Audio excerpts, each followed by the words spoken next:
70 টাকা নেল এক্সটেনশনের ভিডিওটা নিয়ে একটু ক্লিয়ার করে দিলাম। দুদিন আগে আমি একটা 70 টাকায় নেল এক্সটেনশনের ভিডিও পোস্ট করেছিলাম, আর সেখানে অনেক পজিটিভ কমেন্ট আর খুব কম নেগেটিভ কমেন্ট এসেছিলো। তো এই ভিডিওটা আমার একটা ফেসবুক পেজে ভাইরাল গিয়েছিল, আর অনেকেই হয়তো ভিডিওটা পুরোটা না দেখেই নিজের মতো করে একটা ধারণা তৈরি করে নিয়েছিল। আর তারপর থেকেই কমেন্ট, ইনবক্স সব জায়গায় একই প্রশ্ন, দিদি 70 টাকায় অফারটা কতদিন থাকবে? দিদি 70 টাকায় নেল এক্সটেনশন এখনও করাচ্ছ? অফারটা কবে পর্যন্ত অ্যাভেলেবেল? প্রথমে সত্যি বলতে একটু অবাক হয়েছিলাম, তারপর ভাবলাম আচ্ছা মনে হয় আমার ভিডিওটা পুরোটা দেখেনি অনেকেই, তাই আজকের পুরো বিষয়টা একটু ক্লিয়ার করে দিই।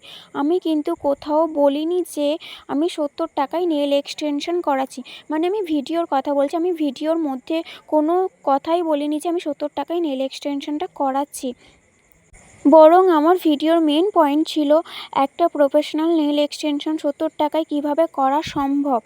আর যারা আমার আগের ভিডিওতে নেগেটিভ কমেন্ট করেছো তাদের প্রতি আমার কোনো হার্ট ফিলিংস নেই। তোমরা তোমাদের মতামত দিতেই পারো, কিন্তু একটা রিকোয়েস্ট, কোনো ভিডিও নিয়ে ওপিনিয়ন দেওয়ার আগে ভিডিওটা পুরো একবার দেখে নেওয়া উচিত। আর নেগেটিভ কমেন্ট হোক বা পজিটিভ কমেন্ট, সব কিছুই আমি পজিটিভলি নিই। আর হ্যাঁ, 70 টাকার অফার খুঁজতে এসে যদি এই ভিডিওটা দেখে থাকো, এবার কিন্তু পুরো ভিডিওটা দেখে যাবে। আর এই নেলটা কেমন হয়েছে সবাই অবশ্যই জানিও। এটা আমার একটা স্টুডেন্টের রিকোয়েস্টে নেলটা করা, টেম্পোরারি নেল এক্সটেনশন। ও বকখালিতে ঘুরতে যাবে বলে তাই নেলটা করিয়েছিল।